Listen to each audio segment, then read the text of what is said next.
వాక్యము చదివితే క్రీస్తుకి దాసులం అవుతాము.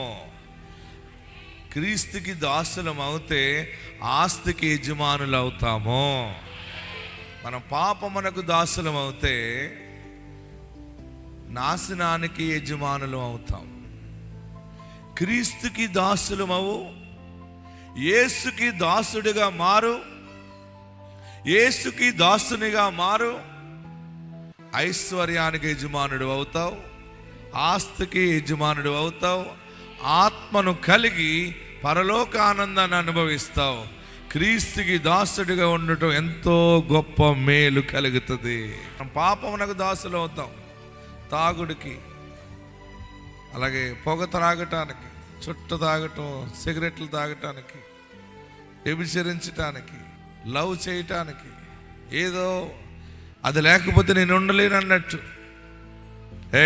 ఇదేం కాదు, నేను దేవుని ప్రేమిస్తున్నాను అని నువ్వు ఎప్పుడైతే డిసైడ్ అయ్యి దేవుని వాక్యము చదువుతావో, నీవు నీటి కాలువల యారను నాటబడిన చెట్టులాగా ఉంటావు.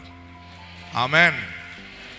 దైవభక్తి ఏంటంటే పాపమును విడిచిపెట్టి నీతికి దాసులుగా మారితే నీతిమంతుడు ఖర్జూర వృక్షం వలె మౌ వేస్తాడు. మనమందరము యేసుకి దాసుడిగా మార్పు చెందగలిగితే ఎవడో నీకు సహాయం చేయని అవసరం లేదు, ఎవరో నిన్ను పైకి లేవనెత్తన అవసరం లేదు. దేవుడే నిన్ను తెలియకుండా నిన్ను పైకి లేవనెత్తుతాడు. నీకు తెలియకుండా అంచెలంచెలుగా ఎదుగుతావు.